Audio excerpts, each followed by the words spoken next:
Good morning. All India radio और राजसभा के analysis में आप सबों का स्वागत है। अगर ऑल इंडिया रेडियो के अंदर न्यूज़ की बात करें तो सिर्फ कोविड-19 के बारे में बात की गई है और अम्फान जो चक्रवात है इसके बारे में देश देशांतर के अंदर ही बात की गई है कि किस तरह से रिजिलियंट इंफ्रास्ट्रक्चर बनाना चाहिए, किस तरह से इवैक्यूएट किया हमने, तो अपना गुणगान कर रही है। कुछ ऐसे पॉइंट्स नहीं निकल रहे हैं जो हमारे आंसर के लिए इम्पोर्टेंट हो। द बिग पिक्चर के अंदर जो आर्टिकल डिस्कस किया गया है भारत और नेपाल को लेकर के, इसको डिस्कस करेंगे।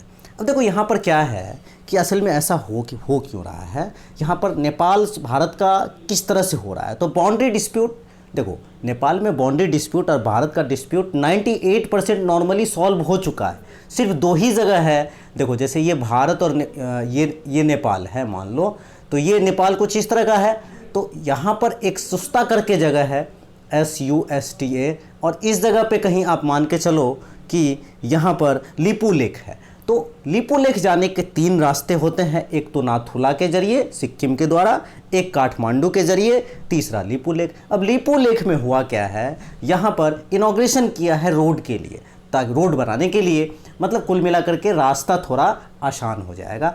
अब देखो यहाँ पर एक बात क्या है कि नेशनलिज्म, राष्ट्रीयता, नेशनलिज्म जिस तरह से भारत के इलेक्शन में पाकिस्तान हावी होता है, पाकिस्तान के इलेक्शन में भारत हावी होता है, उसी तरह से नेपाल में भी भारत कहीं ना कहीं इलेक्शन में हावी होता है। अब नेपाल ने क्या किया है कि इस काली रिवर के आसपास को अपने मैप में दिखा दिया है। तो अब जाहिर सी बात है, अब देखो ये नेपाल के सेंटिमेंट्स के अंदर है। अब नेशनलिज्म की बात तो किसी भी कंट्री के लिए उसके अंदर, अब कोई दूसरा PM आएगा तो क्या वो इस मैप से हटा पाएगा? नहीं हटा पाएगा। तो कुल मिलाकर के ये एक बहुत बड़ा मुद्दा आप कह सकते हो टेंशन्स बढ़ाने का। लेकिन भारत का एक अच्छा पक्ष ये है कि भारत ने कोई ज़्यादा विरोध नहीं किया का, डिप्लोमेटिक चैनल से हम इसे सॉल्व कर लेंगे। अब देखो इतिहास के बारे में बात करें तो 1816 में ट्रीटी ऑफ सगोली हुई थी और सतलज तक माना जाता था, और काली को एक ड्रॉ लाइन मान करके वेस्ट वाले पार्ट पर ब्रिटिश कब्जा नहीं करते थे और ये वाला पार्ट इनका हुआ करता था। और सर्वे ऑफ इंडिया में भी वही बात, लिपू लेक से काली रिवर को ही माना जाता था।